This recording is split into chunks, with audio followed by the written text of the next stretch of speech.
Welcome. Please like the video and leave a comment down below what time it is right now, wherever you are. Let's start. Charles Manson didn't begin as the face of one of America's most terrifying cults. He began as a boy, abandoned by his 16-year-old mother, shuffled through reform schools, and locked away for much of his youth. But how does a path shaped by childhood neglect turn into a story of murder and manipulation that shook Hollywood and the world? Tonight, we trace the journey from a boy no one wanted to the man who convinced others to kill in his name. How does being left behind as a child shape the way someone views the world? For some, it creates resilience and an even stronger drive to find belonging later in life. For Charles Manson, it laid the foundation for a life where trust was fragile, rejection was expected, and human connection became something to twist and control rather than cherish. His story did not begin with crime, but with the absence of stability that left him searching for the kind of family he would never truly find. Charles Mills Manson came into the world on November 12, 1934. His mother, Kathleen, had only recently turned 16. She was unmarried, troubled, and far from prepared to raise a child. Accounts from his early life often point out how little time she actually spent caring for him, leaving him with relatives or anyone willing to watch him for a while. When he was still a baby, she was arrested after being involved in crimes with her brother, which left Charles largely stranded. From the very beginning, his connection to family life was shaky, fragmented, and unreliable. His mother would vanish for days on drinking sprees, sometimes gone long enough to make her infant son entirely dependent on neighbors or distant relatives. For a child forming their first bonds, stability was absent, and that absence became a constant. The state intervened more than once during these years. Charles moved between foster placements, relatives willing to give temporary care, and even institutional settings. Nothing lasted long. Every time he began to adjust to a new home, the arrangement fell apart, reinforcing the message that no environment could be trusted to remain steady. For many children going through the foster system, psychologists note that instability leaves deep emotional scars. The reality of never knowing where one will sleep next, or which adults will be there tomorrow, influences how the child will interpret relationships in adulthood. Manson's early life was almost a direct reflection of this. What shaped him was not only instability, but the quality of care he received when people did take him in. He often faced neglect, or worse, indifference. If he received affection, it came without reliability. If he found kindness, it often disappeared as soon as he had grown used to it. These shifting patterns gave him no clear image of what love meant.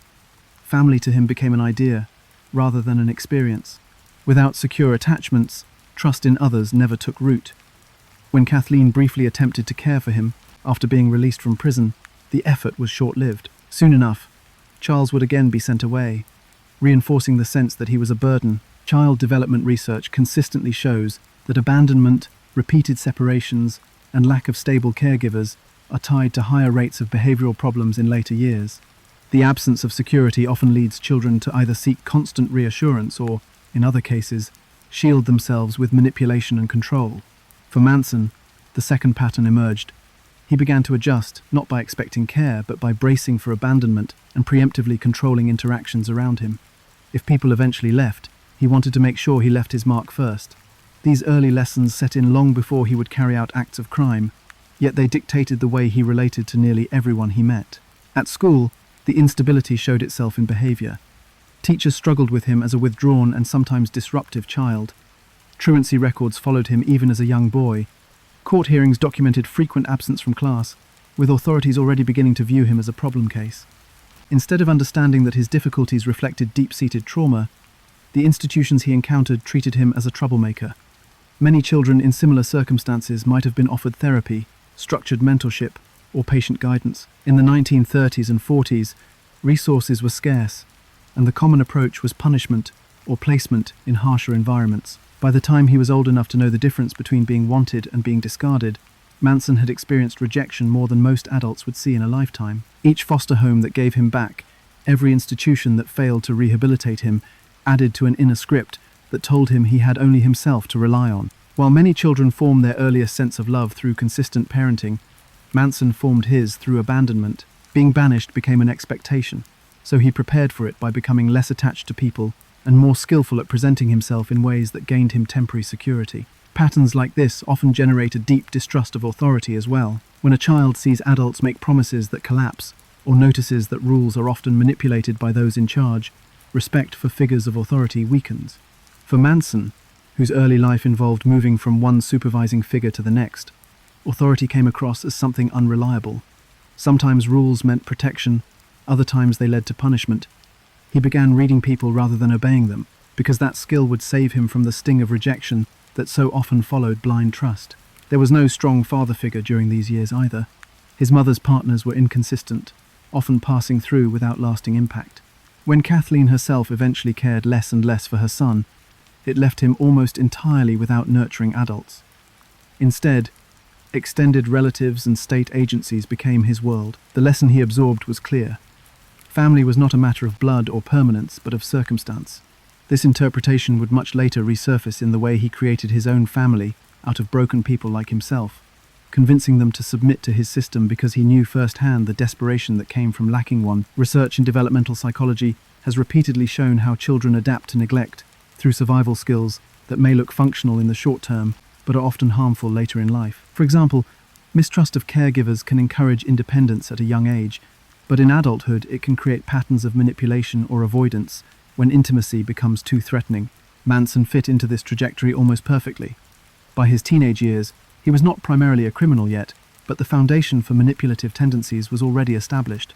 His life was not a straight fall into violence. It was a gradual training ground, where rejection taught him the only way to survive was to master the ability to use others before they abandoned him. The evidence can be seen in his repeated returns to care institutions. Unlike many children who might spend years in a stable foster household, Manson bounced between environments. A brief placement, then a removal. A guardian attempting to help, then giving up. This cycle gave him no sense of permanence, and instead reinforced an identity built on instability.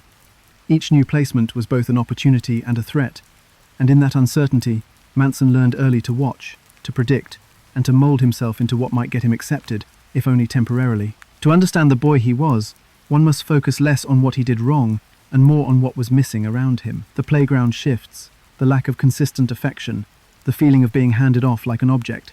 These were his first teachers. Far from the normal experiences most children encountered, for Manson, they became the backdrop to every memory. When home feels temporary, the word family itself begins to lose meaning. He would later use that word to describe his cult, giving followers what he himself had longed for, but twisting it into something more sinister than nurturing. By his earliest teenage years, the transition from neglected child to institutionalized youth came almost without resistance. Frequent placements had already conditioned him for institution walls, so entry into formal correctional systems did not feel as foreign as it might to others. For him, these systems felt like a continuation of the instability he had always known. It was not so much a shock, as it was an extension of the same lesson. People leave, structures punish, and survival depends on staying one step ahead. What began as a childhood of rejection would seamlessly lead into years of confinement and correctional institutions, each promising reform, but often delivering more scars than change. What happens when every attempt to correct a child ends up breaking them further? For Charles Manson, the path into reform schools began before he reached his teenage years. By the age of 12, truancy and petty theft had already put him on the radar of authorities. Skipping school had become routine, and stealing food or bikes was how he spent his free time. Eventually, the court stepped in, sending him to his first reform school. It was advertised as a place to put troubled kids back on the right track, but instead of rehabilitation, it introduced him to harsher punishments than he had ever known at home. The institutions he entered during these years were places with rigid routines and strict hierarchies. On the surface, they promised correction with wake-up calls at dawn, mandatory chores, and lessons meant to instill discipline. But behind the structure was an environment that broke kids down rather than built them up. Staff members used corporal punishment freely, sometimes beating boys with belts or wooden paddles for the slightest misstep. Humiliation was also common. A child who tried to run away might be forced to stand in front of others while guards mocked him. For someone like Manson, who was already carrying a sense of rejection, these experiences drove the idea even deeper that care and authority were bound to cruelty. Life inside these schools was less about education and more about survival. The stronger kids often dominated the weaker ones, forming their own sets of rules within the walls. Violence was not just tolerated, in many cases, it was encouraged by staff who thought toughness would teach respect. Beatings between boys often went unchecked, and those who could not protect themselves quickly learned to attach to someone stronger or find another way to avoid being targeted. At 12, Manson was small and vulnerable, but he adapted by watching, learning, and eventually turning to manipulation to navigate these unwritten rules. Escape became his answer to the brutality. Records show that he tried to run away multiple times, often sneaking out at night or slipping away during work duties. The freedom never lasted long. He was usually caught within days, brought back, and punished. Run away, caught, punished. This became the cycle of his reform school years. Each time he returned, the discipline grew harsher, the humiliation deeper. But with every failed escape, another lesson attached itself. If he could not fight or overpower, he could still control. He began using lies and charm to get out of chores, to avoid beatings, or to convince others to do favors for him. These strategies did not remove him from the reform system, but they built the psychological tools he would use for the rest of his life. Survival was not just about running.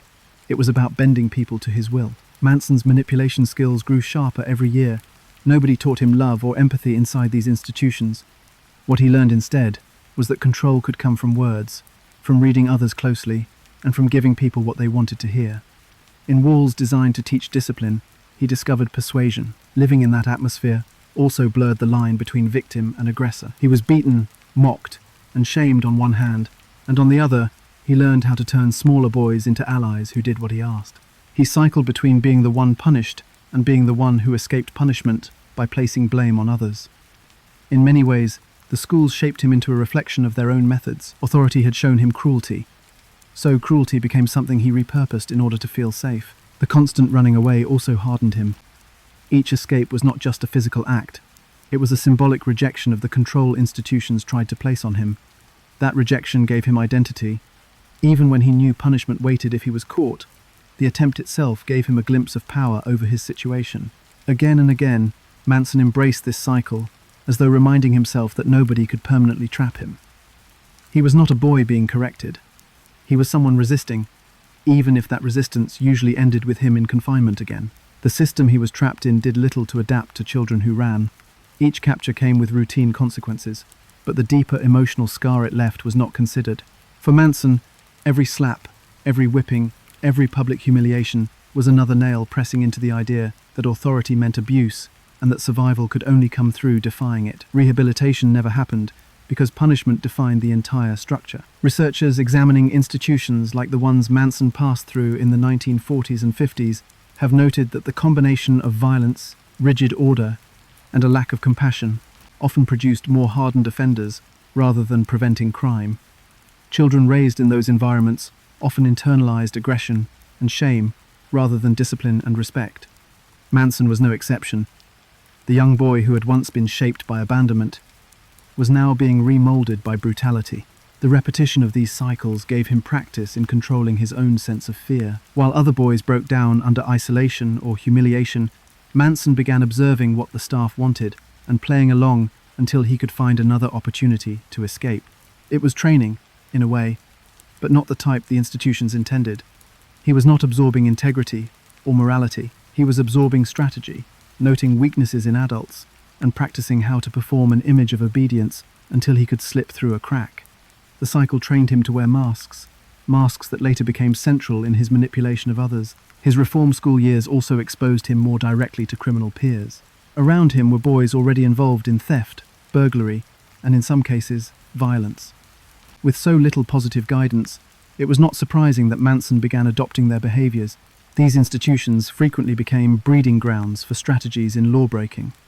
Young people shared tips and methods with one another, each teaching what they had learned on the streets before being locked up. Manson soaked in these conversations, gaining knowledge he would put to use in his teens once he was released. Being surrounded by correctional walls so early also normalized them for him.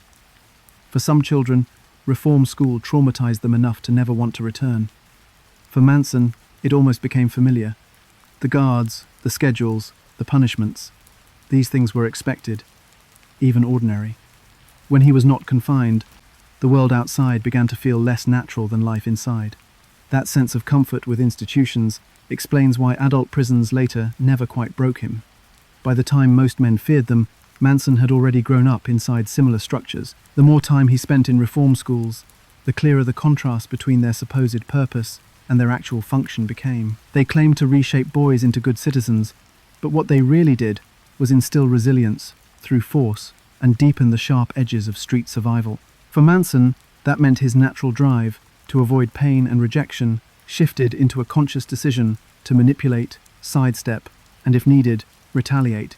He entered at 12 as a truant child, but by his mid-teens, he was someone who had already rehearsed how to play victim and aggressor at the same time. Each failed escape doubled as practice for the games he would play later in life.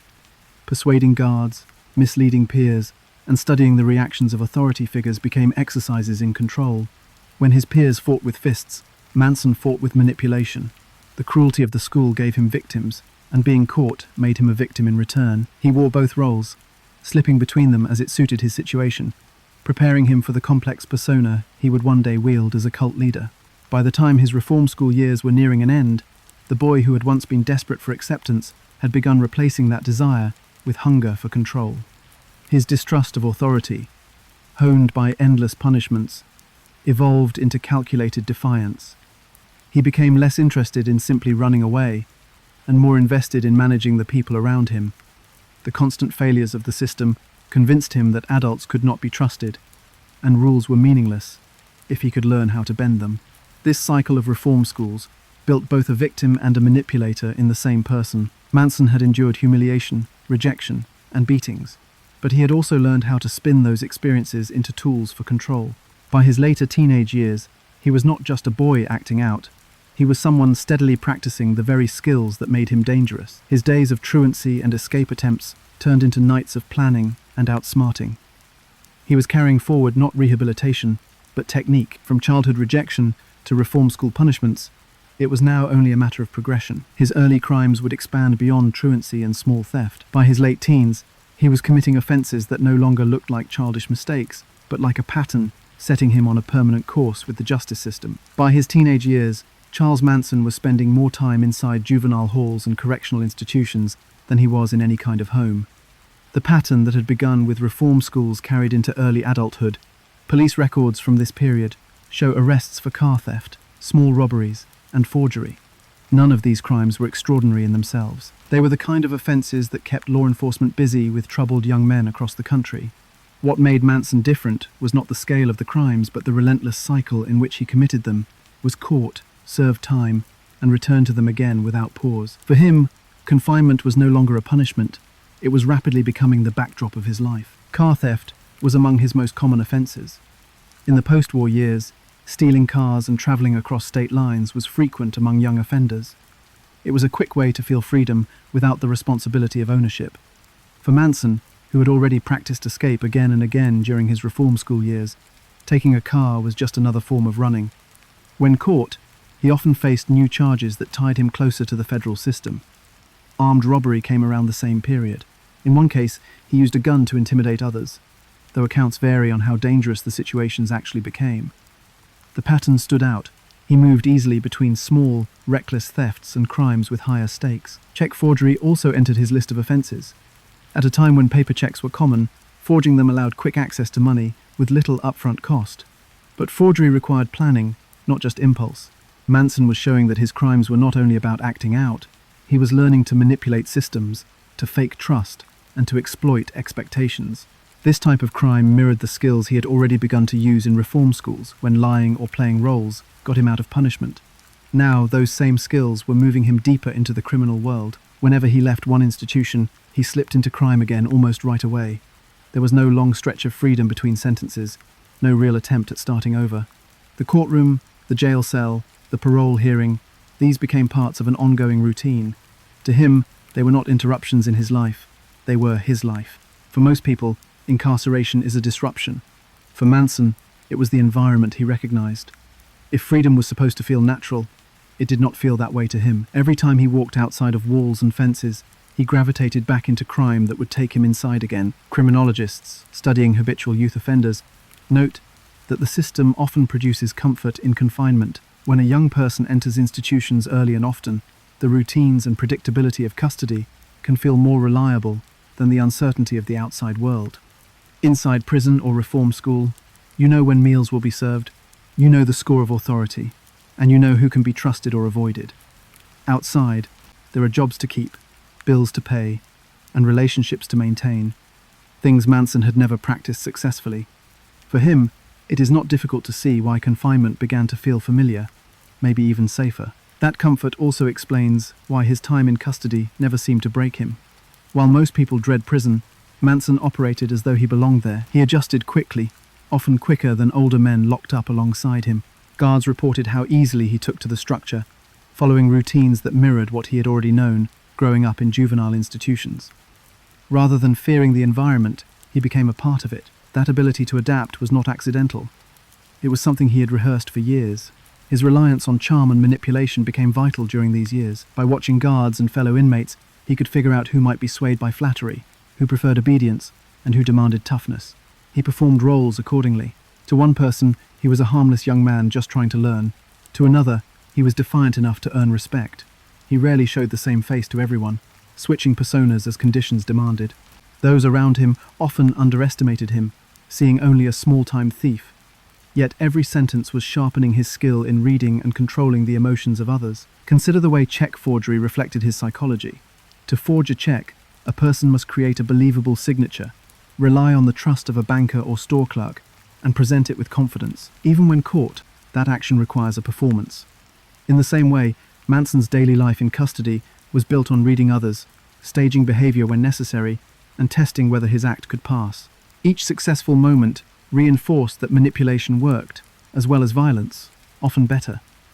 These lessons were far more important to him than the correction officers understood at the time. In confinement, he was part of a hierarchy. New inmates often feared being at the bottom.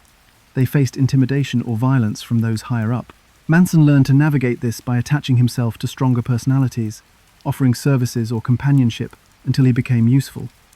Once he had secured a place, he could begin pulling others into his orbit.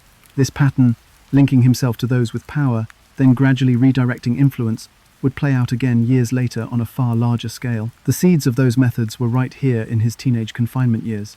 The ongoing rhythm of crime and capture built a psychological loop. Every theft or forgery was not just about money or rebellion, but about reenacting a cycle he already understood. Breaking into a car or presenting a fake check was the first step, but in Manson's mind, being chased and caught was the logical conclusion. Punishment was not unexpected. It was expected. This kind of mentality has been described by researchers as institutional dependency. After repeated confinement, the idea of success outside institutions no longer holds weight. Instead, life becomes a series of temporary freedoms split up by regular stretches behind bars. That cycle was shaping Manson's outlook even before he reached adulthood. The scale of his crimes remained small during these years. He was not orchestrating organized heists or violent campaigns, yet focusing only on the crime itself misses the real transformation taking place. His repeated confinement was teaching him how to survive systems. Whether it was school, reform, or prison, he was learning the inner workings and adapting faster than others. He saw that rules, no matter how strict, were flexible if he observed carefully enough. He recognized that authority could be bent if he spoke the right way, and he knew that among peers, the ability to persuade often replaced the need to fight. Every new arrest confirmed what he already believed about himself. He did not belong to the outside world. His home was inside, where his identity carried on. The outside was temporary, unstable, a place where rejection and failure chased him quickly back into trouble. Inside, he could count on things being the same. It is not surprising that by the time his 20s began, Manson was already resigned to the idea that prison would define his life. Criminology studies suggest that inmates who grow accustomed to confinement at a young age learn forms of resilience many never imagine. They know how to pick up routines without collapsing under pressure. They know the importance of influence over brute force. And they often learn to see institutions not as walls to resist, but systems to manipulate. For Manson, these lessons did not stop at survival. They expanded into ways of controlling situations beyond prison walls. If he could trick a guard into leniency, or persuade a fellow inmate to protect him, then in the free world, he could surely persuade people who lacked that kind of resistance. What makes this period in Manson's life so striking is how ordinary the crimes were compared to how extraordinary the skills he gained became. No one would look at a teenage car thief and predict a future cult leader, but the constant feedback loop of crime and confinement was not about the thefts themselves. It was about learning how to play a part, how to fool authority, and how to gain loyalty in difficult environments. These abilities, developed in small and unnoticed ways, were becoming the foundation of his later influence over others. By the time Manson entered adulthood, his story was no longer that of a boy abandoned at birth, or of a teenager running from institutions. He had become a man who found his identity in confinement, and who carried with him the tools necessary to reshape others' perceptions. His crimes had not yet reached national significance, and his name held no weight outside local newspapers or police files. But already, he was walking the path from petty thief to manipulator, sharpening the very talents that would later let him transform a lost group of young people into willing followers.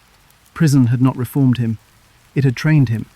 His next sentences would not just punish him for new crimes, they would give him time to practice and refine the art of control. How does a petty thief become a master manipulator? For Charles Manson, the answer did not lie in the streets or in new crimes committed on the outside, but behind prison walls. Confinement offered more than strict schedules and locked doors. It provided long hours, a library of ideas, fellow inmates with their own survival lessons, and opportunities to experiment with persuasion. Instead of using his time to reform, Manson began using it to sharpen something far more dangerous than his criminal record. He started to train his ability to study others, to recognize emotion, and to learn how words could move people as much as action. During his years passing in and out of prison, he was introduced to more than rules of behavior. He stumbled across programs and teachings that aimed at self-improvement. Among them were courses rooted in influence and persuasive communication.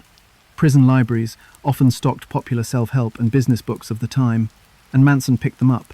One of the best known was the work of Dale Carnegie, which presented strategies for winning friends, gaining trust, and using charm to influence people in daily life.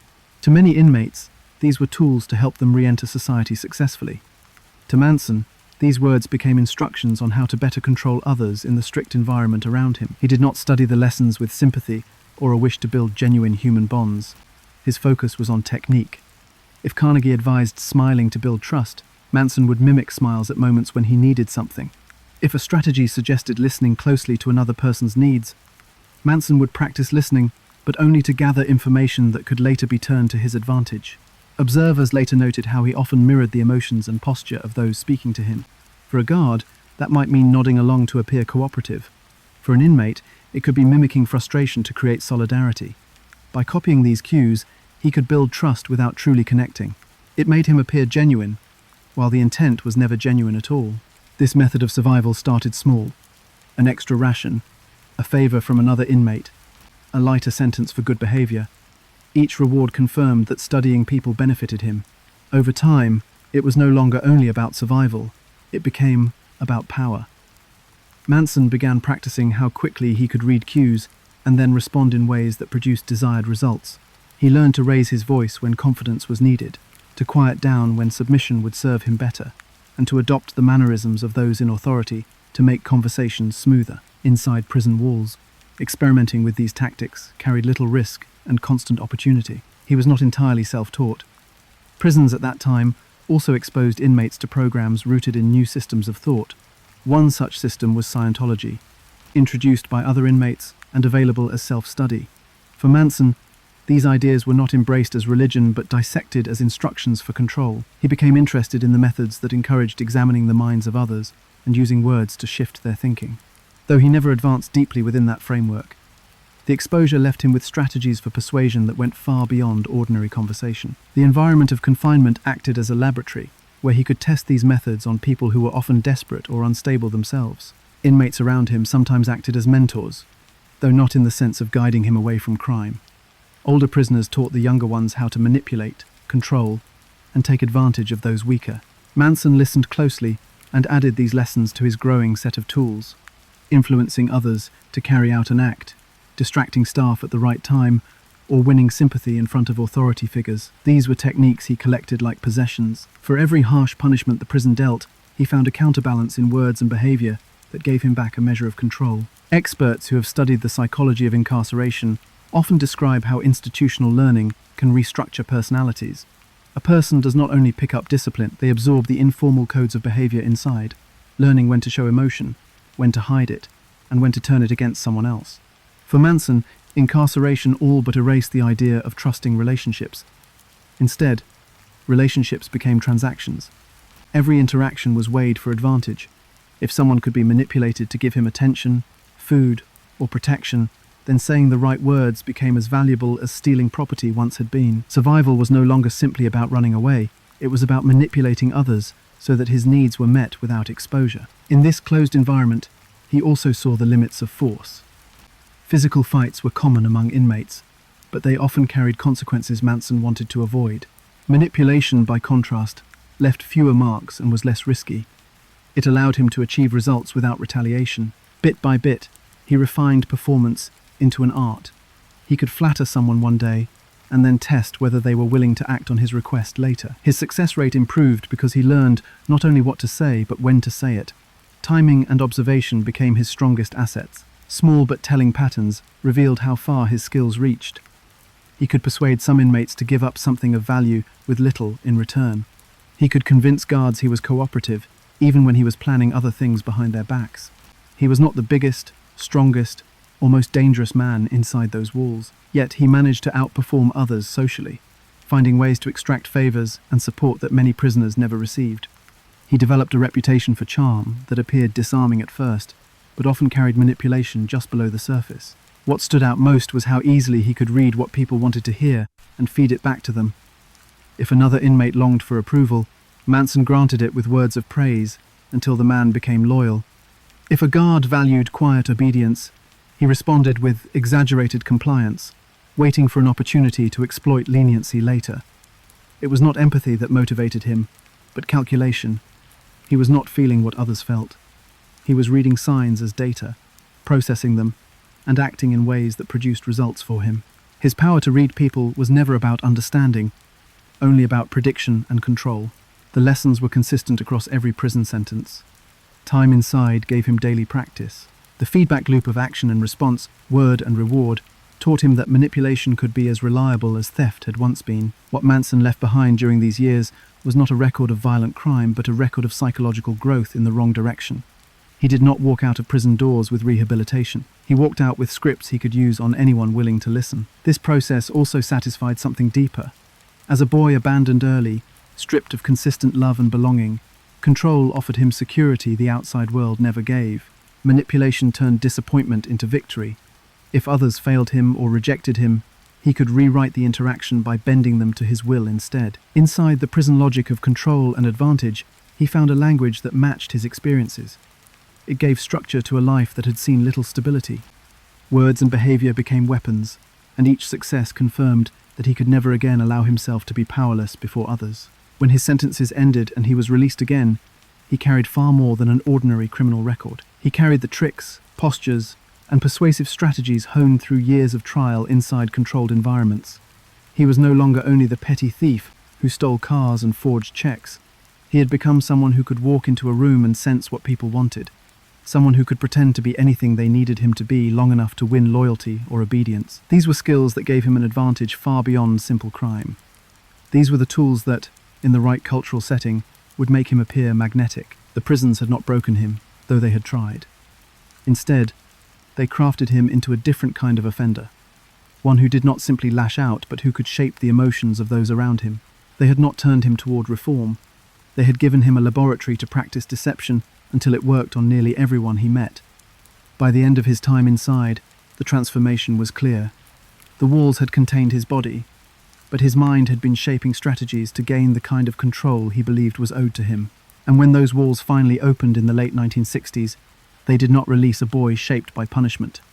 They released a man carrying an arsenal of manipulative skills into a world that was already searching for guidance and belonging. It was into that world, alive with counterculture, restless youth, and open rejection of authority, that Charles Manson would step next. In 1967, a hardened criminal walked into San Francisco and found a stage already waiting for him. Charles Manson had just been released from years behind bars. He was older than most of the people gathering in the city's Haight-Ashbury neighborhood, which had become the symbol of a new counterculture. Streets crowded with teenagers and young adults who had left home in search of freedom, love, and community. Music poured from open doors, drugs flowed freely, and in almost every direction people were talking about change. To the outside observer, it was a generation claiming peace. To Manson, it was a new environment full of possibility. Haight-Ashbury was a neighborhood transformed. By the middle of the 1960s, San Francisco's streets no longer carried their earlier identity as working class. Instead, They had filled with thousands who believed society was broken and who were determined to live outside its rules. LSD was not simply a drug. It was treated as a path to higher understanding. Young people packed into apartments and old houses, sharing food, experiences, and ideas about love. The free love movement encouraged casual intimacy without long-term commitments. Authority was dismissed, traditional family structures abandoned, and religion replaced with experimental forms of belief. For Manson, recently released, this was a culture built on rejecting nearly everything he had grown up distrusting. The free medical clinic, offered by Dr. David Smith, became an entry point for many lost young people. It served as a resource for those struggling with bad drug reactions or looking for help as they experimented with substances like LSD and other psychedelics. Manson found himself in this landscape quickly. For a man who had never been comfortable in ordinary society, Haight-Ashbury offered him freedom from the obstacles that had defined his life until then. Nobody questioned his past. Nobody asked about his failures in correctional facilities. In an environment where so many were embracing new identities, Manson's criminal background did not stand out. But there was an edge to him that others in the neighborhood did not carry. Most of the people around him were teenagers, or in their early 20s. They had been raised in stable homes before venturing out. They sought experiences and ideals in rebellion against their parents' world. Manson, by contrast, brought a lifetime of rejection, punishment, and practice in manipulation. He was not escaping a comfortable suburb. He was arriving from years of confinement, and this difference gave him a vantage point the others did not share. Where they saw opportunity to lose themselves, he saw opportunity to take control. Drug use amplified this situation. LSD was viewed through the counterculture lens as a way to strip down the barriers between people and expose truth. Manson embraced the drug as well, but not in search of self-discovery. For him, psychedelics allowed openings where defense mechanisms collapsed, vulnerable moments when others under the influence were more suggestible. Trips that his peers used for exploration became, for Manson, tools to study reactions and to guide thinking. He began experimenting with guiding these sessions, acting as though he had access to special insight while others were under the influence. To young people unsure of themselves, it seemed almost spiritual, but to Manson, it was another test field. The culture of group identity proved to be a perfect setting. The counterculture embraced collectivism, with people drawn to living communally, sharing resources, and dissolving traditional ideas of independence. Manson saw how desperately many of them sought belonging in these new, quickly formed communities. Having never enjoyed stable belonging himself, he understood instinctively how to fill that need. He presented himself as someone who could give guidance, who had wisdom older than the crowd, and experiences rougher than theirs. His small size and quiet manner made him less threatening on the surface, but his words carried authority when he positioned himself as a man who had suffered and overcome. Authorities would also notice how starkly his personality appeared to shift during this time. In earlier records, he was described as an antisocial, manipulative inmate who struggled to follow rules. But in Haight-Ashbury, people described him as warm, open, and magnetic.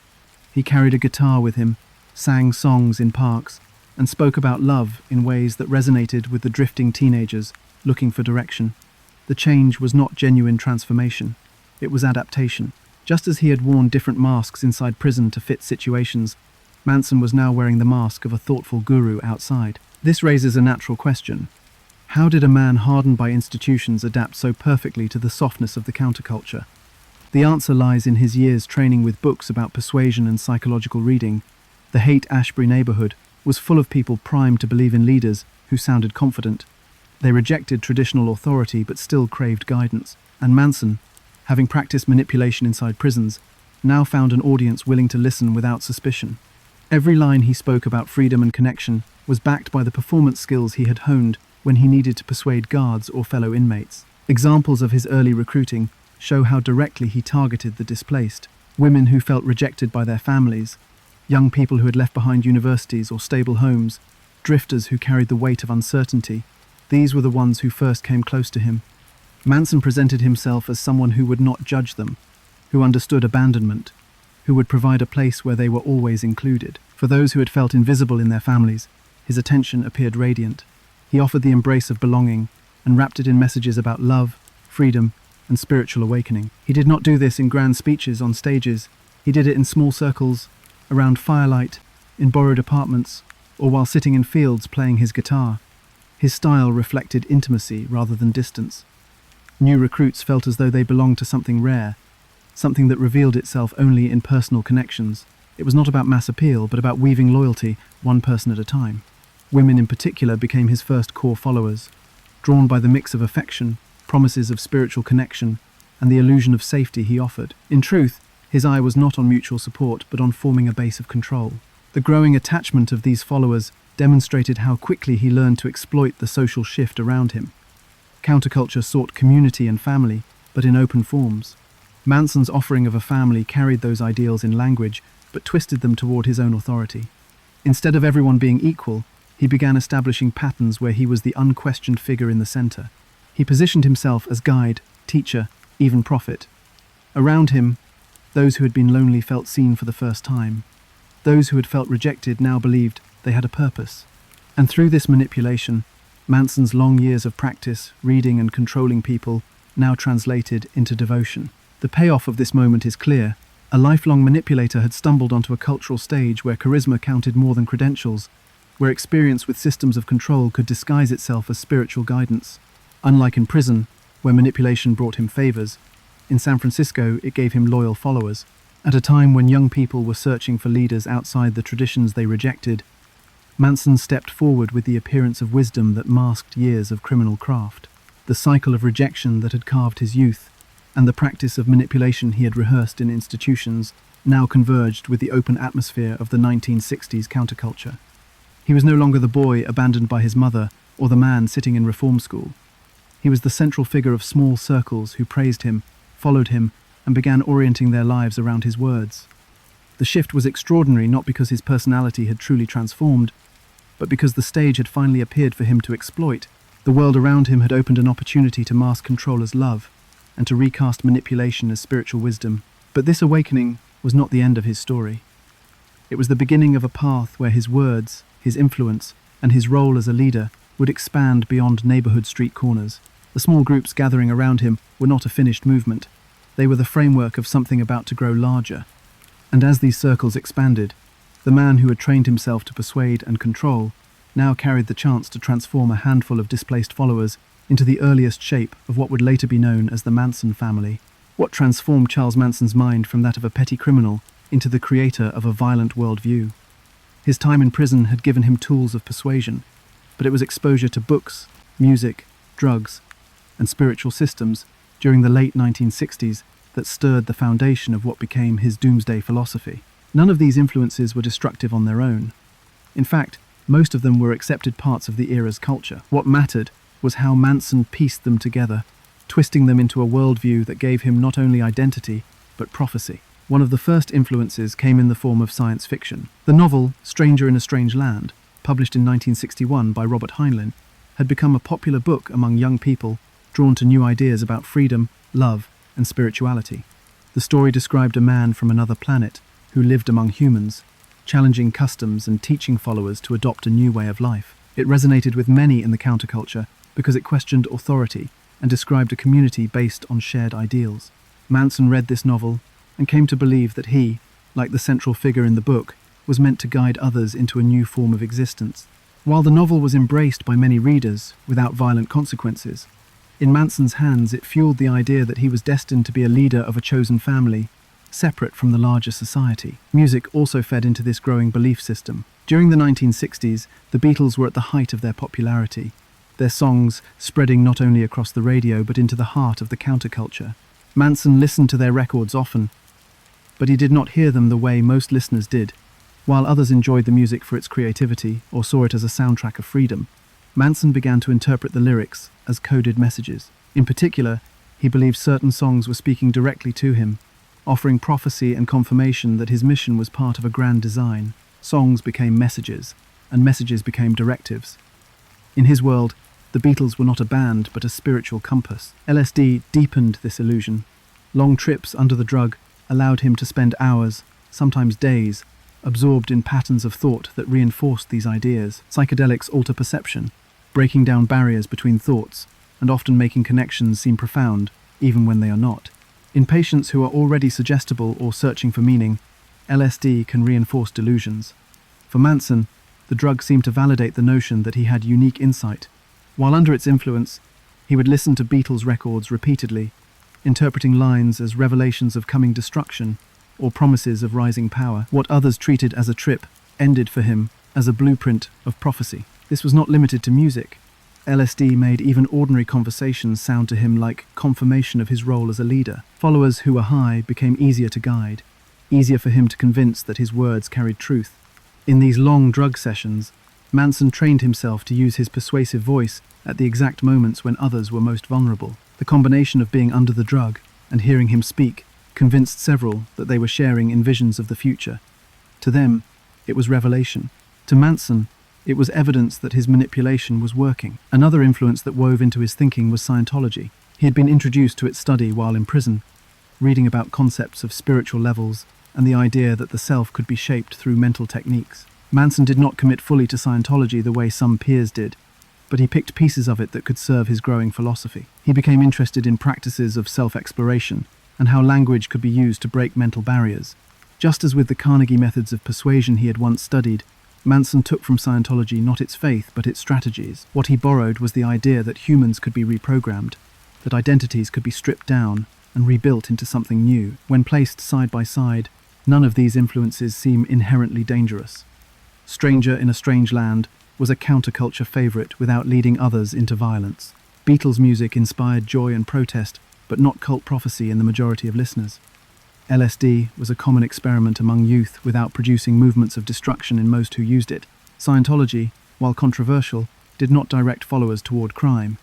The danger appeared only when Manson stitched together fragments from each into one worldview. His imagination merged fiction, music, drugs, and spiritual theory into a system where society was collapsing, where he was the teacher chosen to lead survivors, and where violence could be justified as part of apocalyptic destiny. At the core of this worldview was the idea of a coming war of destruction. Manson told his followers that the world was on the edge of collapse and that racial conflict would explode into chaos. He presented this war not as fear but as opportunity, claiming that he and his family of followers would emerge as the survivors chosen to lead the new world. The Beatles' music, according to him, laid out the map of this war. LSD gave him images convincing enough to solidify prophecy, and books like Stranger in a Strange Land gave him the structure of a family led by a prophetic teacher. Psychologists later explained that the effect of such combinations on suggestible minds can be significant. In vulnerable groups, leaders who mix familiar cultural symbols like music with altered drug states can appear to have direct access to hidden truth. The mind, already disarmed by the drug or by emotional need, accepts connections that seem obvious in those moments but unrealistic otherwise. This process was at the center of how Manson gained power. Each influence magnified the others, weaving a net of belief around those willing to listen. His philosophy was not consistent from one day to the next. Details shifted depending on who he was talking to or what music he had heard most recently, but the broad outlines stayed firm. The world was ending. The signs were present in songs, in visions, and in cultural unrest. He was the interpreter of those signs, and those who followed him would inherit the future. Doctrine did not matter as much as devotion. If his followers believed he had access to hidden truth, the details could always be modified to suit the moment. This was a turning point in his evolution as a manipulator. Before, his control was limited to prisons and small circles where favors or safety were the rewards. Now, he was shaping belief systems. He was not only getting favors, he was directing lives. The philosophy he stitched together was not about consistency. It was about giving meaning to people who had arrived in San Francisco feeling lost. Music told them what would happen. LSD made them feel they experienced it themselves. Books and spiritual talk gave it form, and Manson stood at the center, presenting himself as the only one who could bring it all together. For followers, this philosophy offered purpose far stronger than the casual freedom of the counterculture. Instead of wandering without direction, they were suddenly part of history written in their own time. Their teacher told them they were chosen, members of a family that would outlast destruction. The words, the drugs, the music, and the sermons tied them together under his authority. This was Manson's power taking its next step, no longer small-time manipulation but large-scale control born out of twisted prophecy. The significance of this period cannot be measured by individual acts of crime, but by the creation of an intellectual structure that would justify crime later. Without this philosophy, the group might have stayed a loose circle of wanderers. With it, they believed they were living in revelation and preparing for destiny. The instructions Manson gave them carried weight not because they were reasonable, but because they were linked to what seemed like undeniable signs from music, visions, and prophecy. What began as a mix of influences available to anyone in the 1960s became, in Manson's hands, the foundation of an apocalyptic belief system. His petty criminal mind had been transformed into something more powerful, blending culture and manipulation into prophecy. No longer did he see himself only as a man searching for survival. He had cast himself as a messenger whose words stood on equal ground with the music of the biggest band in the world, the pages of a celebrated novel, and the intense visions of mind-altering drugs.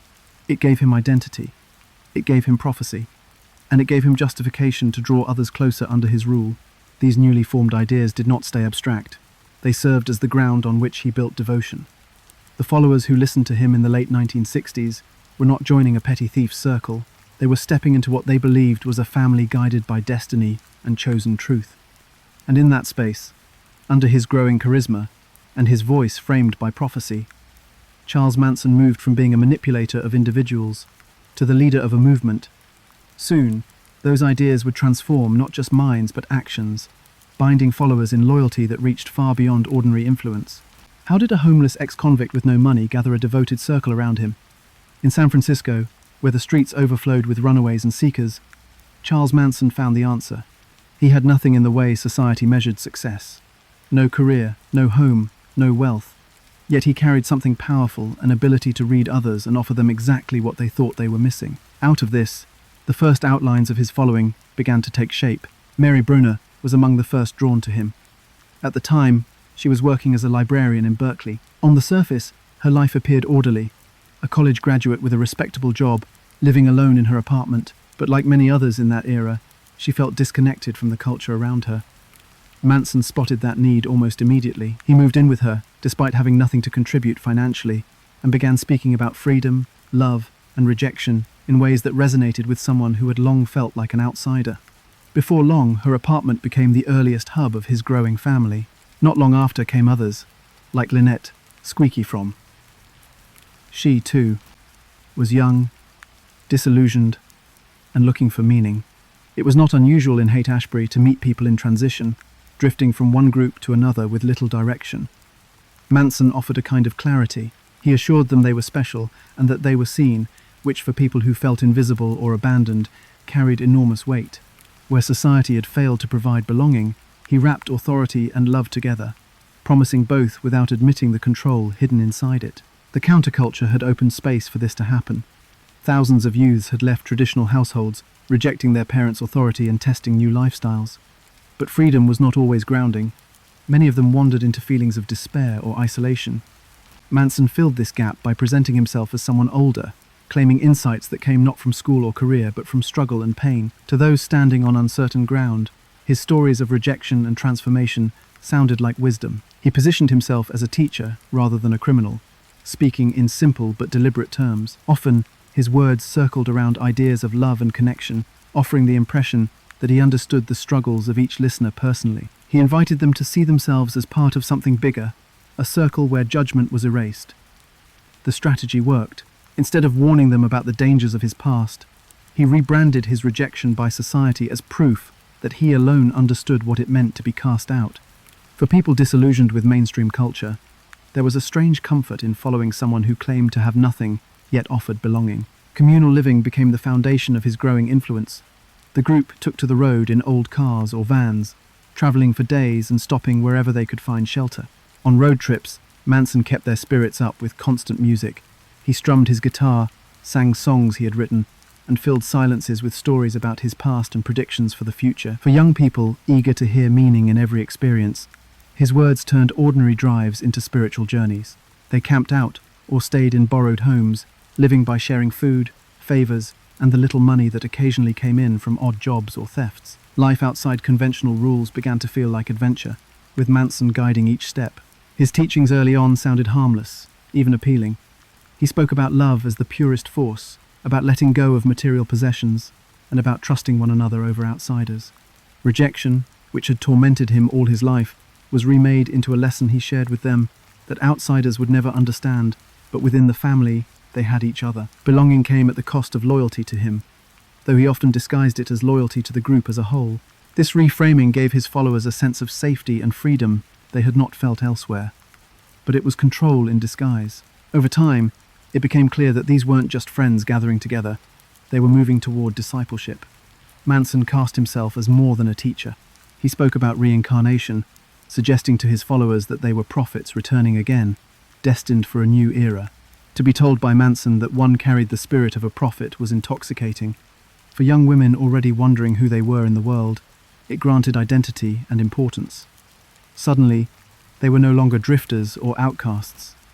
They were spiritual figures in a family with a cosmic purpose. The methods he used were subtle but relentless. Praise alternated with criticism, keeping followers seeking his approval. Intimacy through sex was framed as love, but worked as a bond of control. LSD trips became spiritual tests guided by his voice, reinforcing the idea that his words carried power even in altered states. The rituals, songs, storytelling, trips, and nightly conversations wove loyalty into daily routine. Even when his teachings shifted from positivity to darker themes, the foundation of attachment was already secure. The travels extended beyond San Francisco. The group wandered through California, stopping in rural areas, hitchhiking, borrowing homes, and continuing their communal living. They operated as one body, with Manson at the center.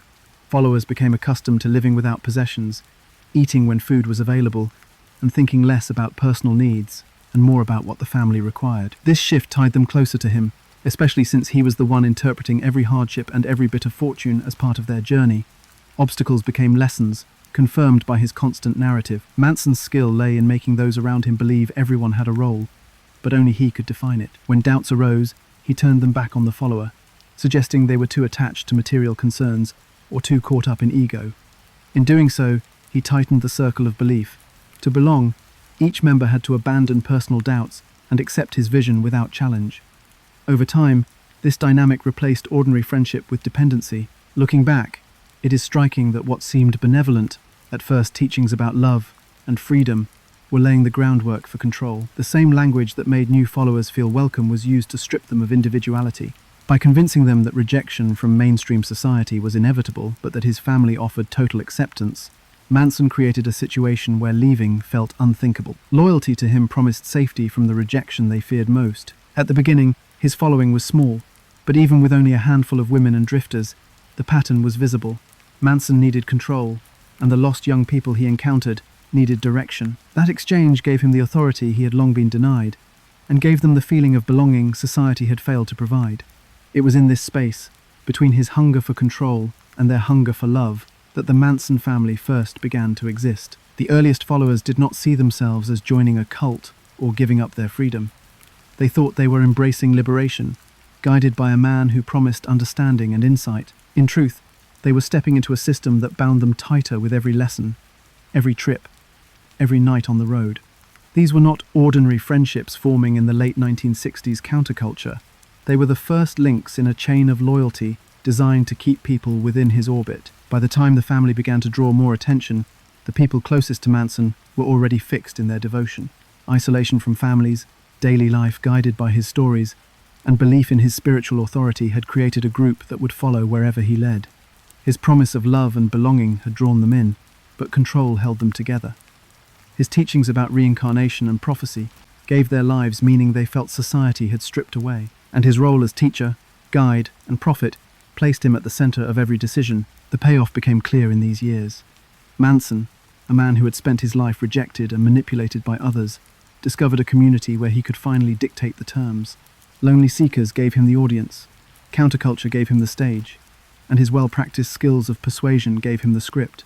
Out of this came not scattered friendships, but discipleship. He had turned being homeless and powerless into a position of leadership that bound others closely to him. This small circle of devoted followers was only the beginning. Their loyalty, built on promises of love and unity, would soon carry them into places far beyond the streets of San Francisco. And through unexpected connections, their teacher, the man who had once lived only within the walls of institutions, was about to find himself stepping into the world of Hollywood, searching for recognition that would only sharpen his hunger for significance. A chance encounter with a rock star almost gave Charles Manson the fame he had always dreamed of. The moment came not through planning, but by accident. In the summer of 1968, Dennis Wilson, drummer for the Beach Boys, was driving home when he spotted a pair of hitchhiking women. These women were not random strangers. They were part of Manson's small but growing circle. Wilson offered them a ride, took them to his home, and went about his day without realizing that one of the most dangerous figures of the decade would soon enter his life. When Wilson returned later that night, Manson himself was standing in his driveway. With that, the world of Hollywood and the world of Charles Manson collided. Wilson was at the height of fame at the time. The Beach Boys had sold millions of records and had become one of the most well-known bands in America. His California mansion was filled with the energy of wealth, music, and constant parties. For Manson, who was still living off the goodwill of women and small thefts, it was a world he had never experienced. Wilson welcomed him inside, thinking he was showing kindness to a struggling musician and the women traveling with him. Manson immediately recognized what this access meant. Hollywood, with its powerful audiences and endless channels of influence, could be the stage he had always imagined for spreading his message. Once inside Wilson's home, Manson and his followers became regular fixtures. They brought with them their usual lifestyle of drugs, sex, and communal living, activities that fit in naturally with the party culture surrounding many musicians at the time. Wilson was intrigued by Manson, who carried a guitar and sang his own songs with intensity. The music was not polished, and the lyrics were often rambling, but Manson performed with conviction. He believed his words carried hidden truths, messages about freedom, spirituality, and the coming changes in the world. Wilson enjoyed the rawness and treated Manson as a kind of quirky guest with unusual talent. At first, it seemed harmless. For Manson, this was not about harmless fun. He believed music could spread his vision faster and further than sermons at a street corner. If he could record, get airplay, and share his word through the most popular medium of the time, he could step fully into the role he wanted. Wilson gave him the chance. He introduced Manson to other musicians, producers, and industry figures, including connections at recording studios. For a short time, Manson was allowed to bring his music into professional spaces, standing in the same rooms where famous artists shaped records that reached millions.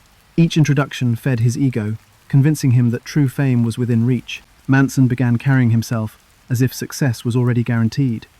Around his followers, he claimed the Beach Boys would make him famous, that his songs would soon inspire the nation the way the Beatles already had. He spoke with new confidence, mixing his music with his philosophy. His ego swelled with every meeting, and he began to tell his followers that recognition would not only make him powerful, it would make them eternal. The music was more than personal ambition. It was the vessel for what he called his prophecy. Subtle problems showed themselves early.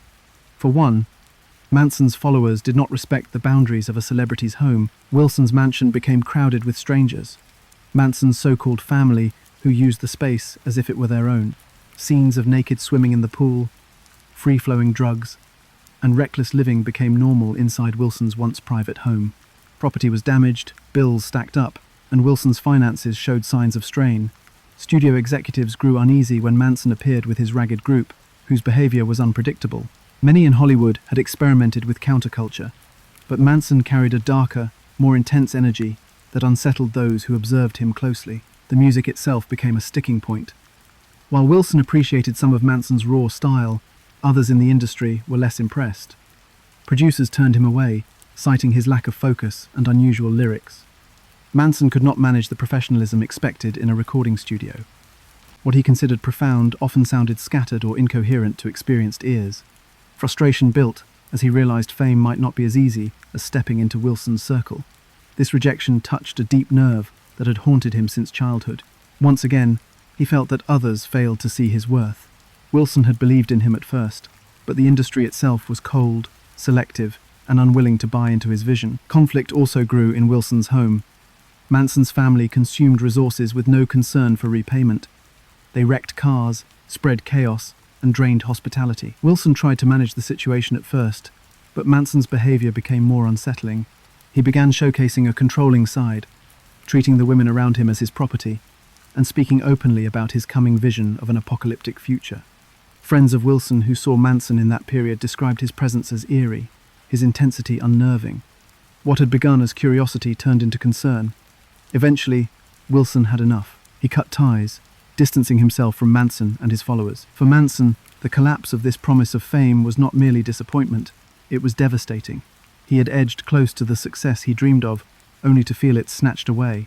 Rejection, Already the wound of his past repeated itself in the world of Hollywood. Rejection from that world did more than sting. It reshaped his bitterness into fury. He told his followers that the industry was corrupt, that people in power were blind to truth, and that fate had once again turned against him. Betrayal became his narrative, reminding his group that outsiders could never be trusted. The rejection also solidified in him a sense of opposition. If Hollywood would not embrace him, he would stand against it. This opposition grew into part of his prophecy, convincing his followers that society itself, including its stars and idols, would collapse. They alone would survive and rise. What had started as a bid for success now transformed into confirmation of his darker beliefs. Hollywood was not his stage. It was his enemy. The irony was sharp. The Beach Boys did record one of Manson's songs, but they altered the lyrics, released it under a different title, and gave him no credit. To most listeners, it was simply another Beach Boys track. To Manson, it was theft and evidence of betrayal. What he had written as spiritual guidance became pop music stripped of meaning. His resentment deepened, and with it, his conviction that the mainstream world would never recognize him as he believed he deserved. The disappointment with Hollywood did more than fuel his anger. It changed the course of his influence. Instead of chasing fame in the studios, he turned back fully to his followers. If he could not capture millions through music, he would intensify his control over the family he already had. If society would not give him a stage, then he would create one of his own. In time, that stage would be Spahn Ranch, the isolated and decaying film set on the edge of Los Angeles. There, he would no longer rely on the acceptance of outsiders. He would build a closed world where his voice was the only one that carried authority, where rejection could no longer be delivered by someone more powerful than him. Hollywood had offered him a glimpse of fame, but denied him recognition. That denial was not the end of his reach. It was the beginning of a new chapter, one where his hunger for significance would grow more dangerous, away from the spotlight, but deep inside the hearts of those who followed him. At Wilson's mansion, Manson had tested his appeal in the glamour of celebrity life. He saw how close he could come to the recognition he longed for, but when it slipped away, his bitterness cemented into purpose. Rejection was no longer something to endure. It became proof of his destiny, and that proof, in his mind, justified gathering his family more tightly under his control, convincing them that Hollywood's betrayal was only the beginning of a greater struggle.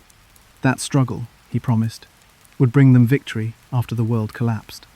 From the lights of Wilson's mansion, Manson had been pushed back into the shadows. Those shadows would soon become the backdrop to something far more destructive: the rise of a cult at Spahn Ranch. Why did an abandoned Hollywood film set become the perfect ground for a cult leader? For Charles Manson, the move to Spahn Ranch was not only about finding shelter, but about creating a stage where his control over followers could stretch to its limit. The ranch itself was a forgotten relic from another time. Once it had been a bustling backdrop for Western movies, filled with horses, cameras, and stars. By the late 1960s, though, it was quiet and decaying. Old wooden buildings leaned under years of neglect. The faded signs of saloon doors stood mostly as decoration, and the dust that clung to everything reminded visitors of its abandonment. Remote yet close enough to Los Angeles, Spahn Ranch sat in the isolated hills of Chatsworth, cut off from the rhythms of ordinary life. For many of Manson's followers, the isolation only added to its appeal. They had already separated themselves from families and norms. Now they stepped into a place where time felt suspended. The sense of distance reinforced the idea that they were creating something independent of the rest of society.